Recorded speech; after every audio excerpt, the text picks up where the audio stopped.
My husband hasn't touched me in 5 years. It's not a physical problem, just don't touch. The first year I thought he was stressed. He had just had a new department at the time, working late every day, go home and fall asleep. I was in his shower, put warm milk on his bedside. He came out to finish his drink and say thank you, turned over and fell asleep. I tapped him on the shoulder and said, "Are you too tired recently?" And he said, I said, "Do you want to go out for a walk on the weekend?" "Relax," he said, "it depends on the situation." The next year I started looking for problems in myself. Have I gained weight? I didn't fully recover after giving birth. An extra layer of meat on the stomach. The thighs are also thick. I started running. After coaxing the children at night, they go around the community. I couldn't catch my breath after running a kilometer from the beginning. I can run 5 kilometers later. I lost 6 kilograms. I bought new pajamas, not that kind of bells and whistles. It's a silky pale gray, wear it cool. That night, I put the baby to bed early. I took a shower and changed into that pajama. Spray a little perfume. He came out of the study, passing by the bedroom door. I said, "You're done," and he looked at me. His eyes stopped on me for less than a second. Say, I'll go get a glass of water. Then he went to the living room with the water glass. TV is on. The sound of the game continued until the early morning.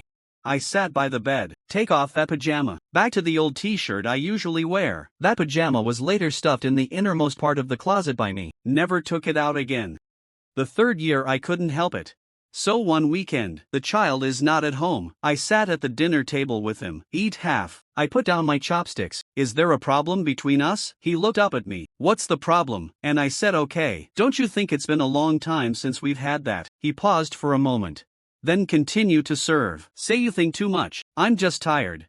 I said, "You were tired for a year or two. When are you not tired in 3 years?" He put the bowl down, look at me and say, "Can you stop thinking about these things? Isn't that what life is like?" His tone was unusually flat. Seems like I'm talking to him about the $5 increase in utility bills. He took something that I thought the sky was falling apart. It is defined as I am too idle. After thinking too much about that meal, I'm starting to wonder if I really have a problem.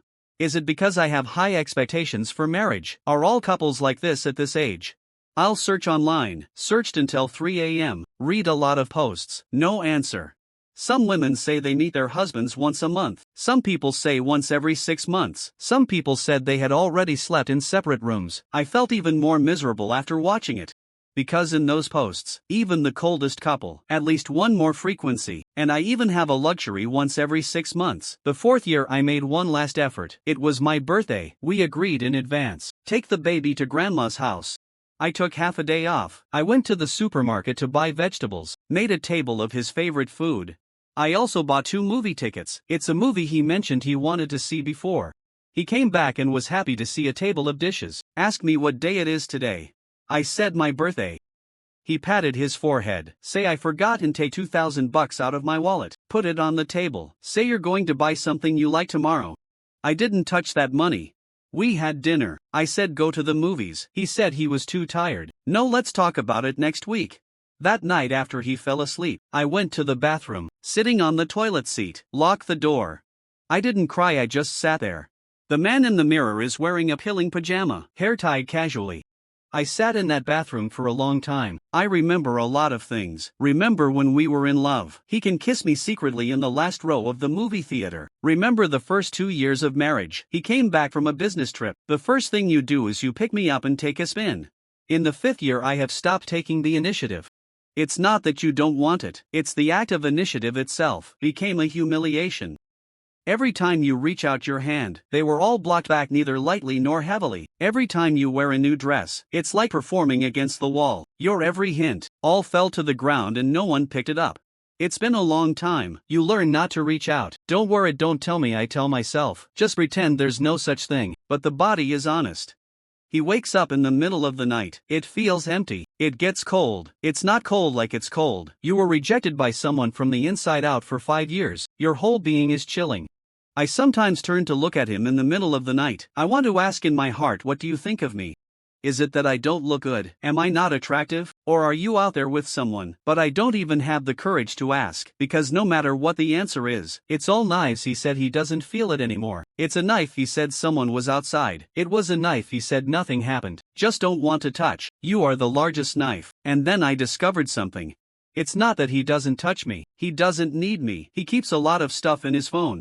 I stumbled across that browsing log once. It's got everything in it. He would rather spend 40 minutes in the bathroom against those. I don't want to look back at me lying on the bed, so I put his phone down. No questioning, no screenshots. I feel sick. It's not that those things are disgusting, is that he would rather choose those instead of touching him. Living wife. This is disgusting. I am 34 years old. In a nominally complete home, 5 years as a nominal wife. To outsiders, we are fine, nice child, the house is bright, occasionally take the kids out on weekends. He helped me with my bag, I gave him water. As soon as the door closes, we were roommates. Not even roommates. The roommates would talk occasionally. We're almost out of conversation. When I mentioned divorce, he was shot. He took off his glasses, wipe it and put it on again. Say you are serious. I'm serious. He was silent for a long time. Say you have someone outside. And I said no. He didn't believe it and said you persisted for 5 years, now suddenly file for divorce. Impossible for no reason. I say there is a reason. The reason is that I don't want to be a widow anymore. When he heard the word widow, he frowned. It's like I said something really bad. He said, could you please stop using that word? I say it's true. At that moment I suddenly felt very relaxed, because I said the worst thing. He can no longer pretend it doesn't exist. Procedures are still going through. He procrastinated for a while, said he didn't want his family to know, say his mother is not in good health. I said yes, but I don't want to put it off any longer, and he signed it anyway. The day of the divorce was a beautiful day. The sun is shining brightly. He's standing at the door. Say, do you want to give you a ride? I said no, and he nods his head, turned away. I looked at his back, wearing a gray jacket I bought him. A little hunched back. I suddenly realized, I don't hate him. No nostalgia. I've used up all my stuff over the years, the good and the bad are gone. Then a friend asked me, why the divorce? I say personality incompatibility. It's not that I don't want to tell the truth. That's the kind of thing you can't say.